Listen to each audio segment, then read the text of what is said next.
let's head straight into it. Mr. Dayo Akitobi joins us live on the program. Thank you indeed, as always. And always, I mean, in Nigeria, we say, you're looking sharp. That's very kind of you. I'm always tempted to use the Nigerian connotations and how we always like to, use these words. So you're looking sharp this Friday morning. Thank God it's Friday. Absolutely. Mr. Dayo, let's head straight to the papers. We begin with this Nigeria. This Nigeria leads with the swearing in and declaration. It says, "We expect results, not excuses." Tinubu tells new service chiefs. We expect results, not excuses. Tinubu tells new service chiefs, orders them to smash new armed groups in North Central and Northwest. Mr. Dayo, I mean, this change, this reshuffling was really very, very sudden and has got many Nigerians talking. But here we go with the Mr. President, I mean, giving this marching orders to the new service chiefs. Perhaps, is this a norm for him to, always talk tough? And is this a norm as well? Is it a norm as well for the service chiefs to also make promises at the start of, their leadership and regime? That's standard practice, and it's actually starting to sound like a broken record because you look over the last few years, I think since the advent of the APC in 2015, we've had no less than 5 or 6 changes of these service chiefs, and you hear the same charge, you hear the same promises, but the problem doesn't seem to want to go away. So, yes, this one was sudden, and of course, people are reading between the tea leaves and saying it might have to do with this rumored coup that is still under investigation, but it came at a time that was highly unexpected. But my view is that I'm not too sure that changing the service chiefs will bring about wholesale correction or a stronger drive towards resolving the insecurity problem, because we've seen 5 or 6 changes of these chiefs and it's more of the same all the time.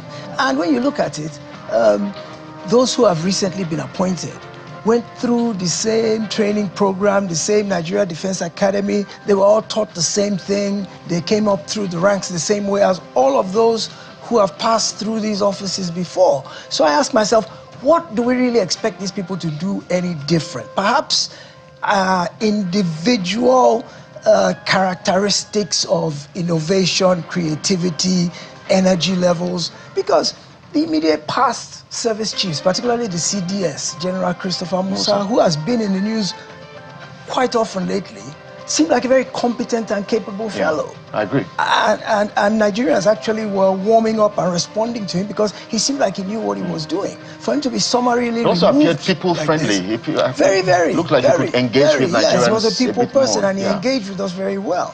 So I asked myself that if a person like that can be removed or sidelined in view of the fact that the insecurity problem is not diminishing, then what are our expectations of the people who have just been brought in?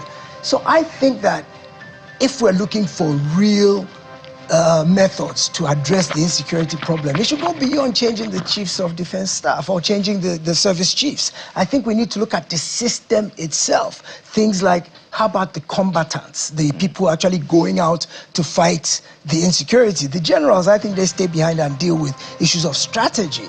But the troops on the ground who go and fight the insurgents, the bandits, the kidnappers, what are their circumstances? We never hear about them. We just hear about the service chiefs being changed.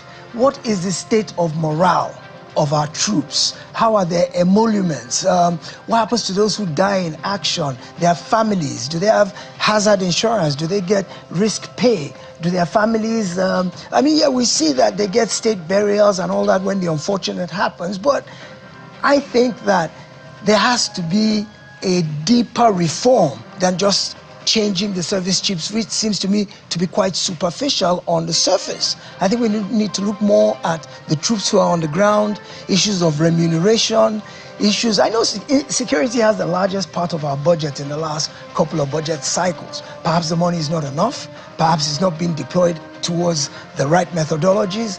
What role is technology playing? I remember the Super Tucanos, for example, when we bought them, that they were supposed to be the game changer. And the game has not changed several years after. Instead, we have new armed groups. Absolutely. Then what I found worrying yesterday was that among each and every one of those service chiefs that was sworn in, when they got to their respective offices and were speaking to the people they now were leading, all of them were talking about internal crises. I heard the Chief of Navy Staff talking about pirates on the water and oil, and those who steal oil and those who vandalize pipelines. And I heard the Army Chief talking about kidnappers. And I just thought to myself, Nigeria is under siege from all of these people. We're literally at war, because if the army that's responsible for territorial integrity, the armed forces, we're not supposed to see them doing anything inside the country. They're supposed to be to inhibit external aggression. For you to now see the armed forces inside the country helping us battle insecurity, it means that the problem has gotten out of hand. I read a story in one of the newspapers that the police command in Kwara State went to a forest in Umuaron and were able to arrest a group of kidnappers and free a captive. And I thought to myself, that's the way this should be. This is the role of the police. For us to have the armed forces working on internal security, it means we have a real serious problem. And for each of the service chiefs yesterday to talk about internal problems of security, as opposed to, well, we shall guard our borders, we shall secure our territorial integrity, we shall keep away external aggression, which is the work of the armed forces. So for them to have as their core focus the issue of internal security, it means we're in this over our heads, and a lot more needs to be done than just reshuffling the service chiefs. And indeed, when the president, was charging the service chiefs to ensure stability yesterday, I was hoping it was also going to recommit to providing the wherewithal, that the service chiefs required. We're talking about the former Chief of Defense Staff, and I recall that he was an ideas man. Yeah. From him, we heard the need to build borders. Yes. These are the issues, but were they taking beyond those levels of proposals? And the new service chiefs have spoken to what they need, so we're expecting the administration, to back that up as well. Let's go to the New Telegraph, but Jeffrey has that from South Africa.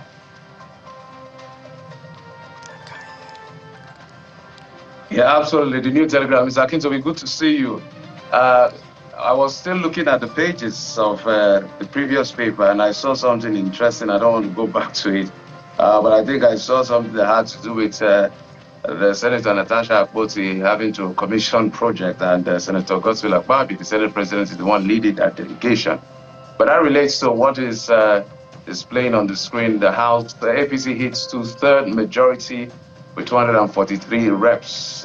5 Enugu members dump the PDP. So this has been expected if you're a political watcher. This is no surprise as far as the political space is concerned. The Senate is also close to that, if not almost already there. In terms of 2/3 majority, the implication here is that it's wholesale for the APC. No matter what it is, that decisions have to be made of, or made of whatever decision is being made in the House or in the Senate. If you have this kind of number, you're literally on your way to making sure that the law is passed, the bill is passed, or whatever it is that is being passed. So what do you make of this and the entire space in terms of the policy? The movements have not ended, Mr. Akintobi. More people are still going to defect from what we know and what we see. But for the Nigerian people, it's what is going to be the long-term effect as far as this is concerned in terms of laws and legislation as far as the National Assembly and the Executive is concerned. Well, the beautiful thing about the situation now is what is called a super majority. When any party manages to have a super majority in the National Assembly, things become so much easier for that party. As long as that party is committed to doing the right thing by the Nigerian people, then it becomes a good thing, because opposition can't easily stymie any of the proposed legislation or any of the proposed policies of the executive. When you have a supermajority, things like a constitutional amendment are much easier, because that requires more than just a simple 51% majority. So things like constitutional amendments, passing of bills, impeaching the executive, for example, all those kind of things become relatively easy when you have a supermajority. However, the other side of the coin is a double-edged sword, because the other side of the coin, of course, is that if it's the same party that's in the executive that now has the majority, the supermajority in the National Assembly, then its oversight function could become compromised. Its ability, especially being that the executive in Nigeria has such a strong hold and such a strong influence on the National Assembly, for basically that supermajority to exist, it just means that its oversight function on the executive becomes compromised, which may not necessarily be a good thing, because an opposition that has enough numbers can always scuttle any proposed legislation that they view to be anti-people. But when you have a supermajority, the opposition has little it can do to stop you. And as Jeffrey rightly said, this thing is snowballing. I hear that in the next few days, the governor of Bayelsa is also going to move. And of course, we know he resigned from the PDP, which also brings up a legal question. Yeah. Can he have been for the last week or two without a party and still remain the governor? Because the Constitution requires that for you to hold an executive position, you must belong to a political party. But that's an issue for another day and legal minds to hash out. But when you look at it and you consider the fact that by the time the governor of Bayelsa moves, there's a supermajority of governors from the APC. We now have a supermajority of House of Representatives from the APC. The executive is from the APC. I'm not too concerned about the issue of a one-party state, but my concern now is that the opposition has been emasculated, because they don't have enough numbers to be able to object to anything or to stop anything. They can't filibuster any proposed legislation. They don't have enough numbers to stop anything. In the past, the National Assembly used to have to negotiate with the opposition to try and win one or two members over to their side so they can pass legislation. Now they don't have to even talk to anybody. They've got no need to lobby. No need to nothing. They've got a supermajority. They can do and undo. They can run roughshod over the Nigerian people if they so choose. So while it could be a good thing if you have a party that's committed to the ideals of improving the lot of the average Nigerian citizen, at the same time, if you have those who are self-centered and who are working primarily for self-interest, then it becomes a negative thing for the Nigerian people to have a supermajority. So let's sit back and watch and hope and pray and believe that this supermajority will work in our favor.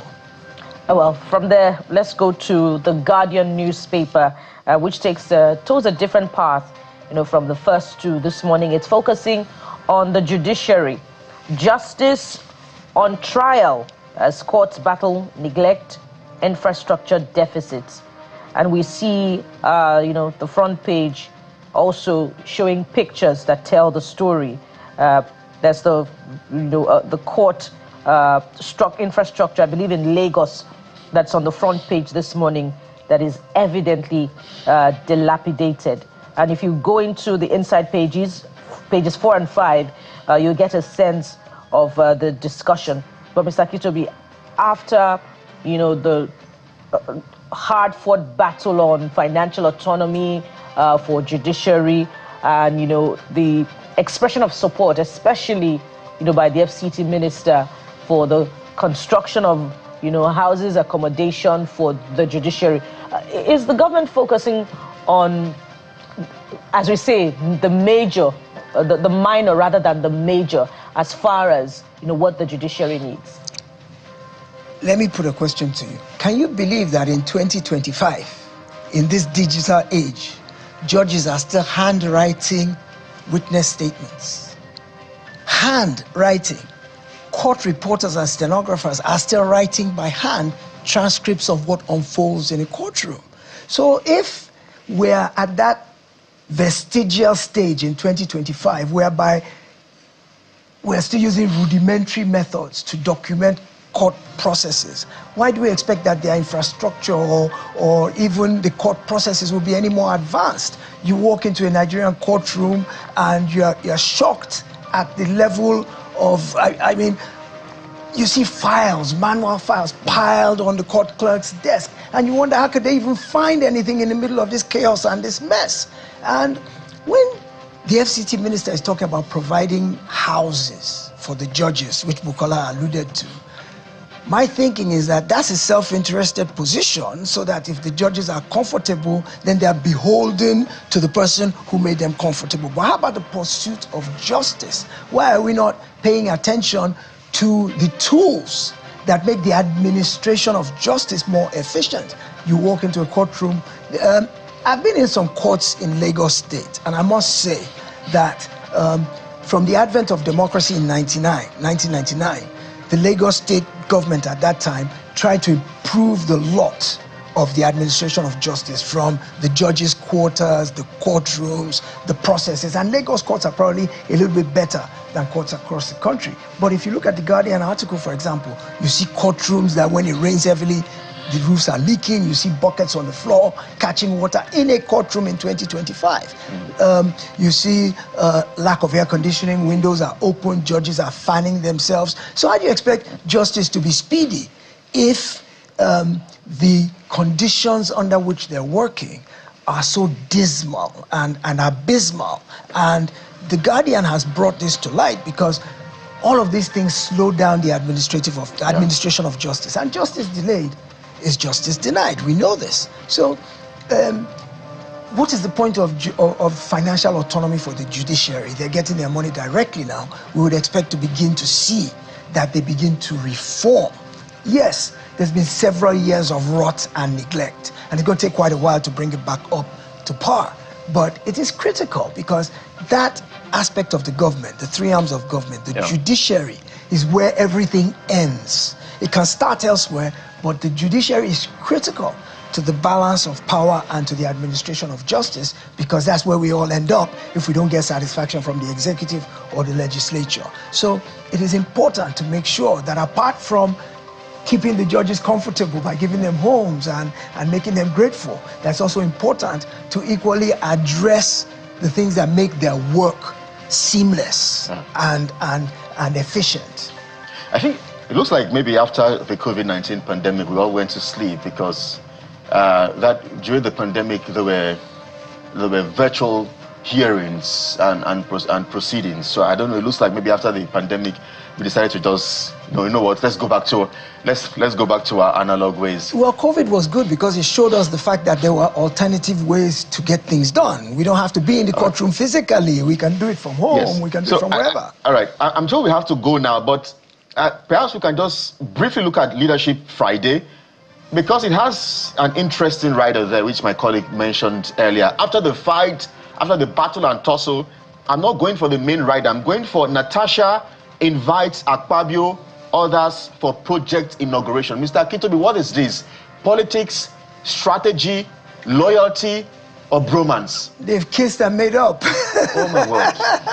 Well, look, politics, there's no permanent friends, no permanent enemies, no permanent interests. So there was this dust-up, they had a fight, it went all the way to court, it led to suspension, all kinds of things happened in the middle. But now, they've got common interests again. Natasha is back, Senator Natasha is back in the Senate.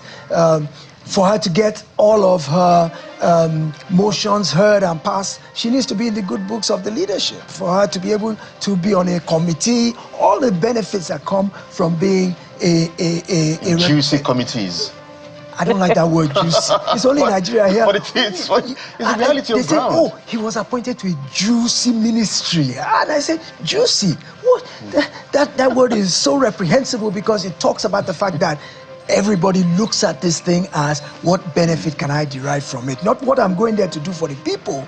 But it's juiciness. So Nigerians wasted their money on aspirin, after getting headaches on this matter in the last 6 months. And that's where it was going to go at the end of the day. They were going to kiss and make up. So, hey, they took us all for a nice ride. All right, well, it's a fine place to leave it. We are absolutely pressed for time, but must thank you indeed, as always, for your analysis and commentaries. Mr. Dayo Akintobi, thank you indeed. My pleasure always. Well, this is the morning brief. After this timeout, we get to head to our very first conversation. It has to do with this call and justice for a 13-year-old who was raped and eventually died. It's a sad story, and it gets our attention next. Please stay with us.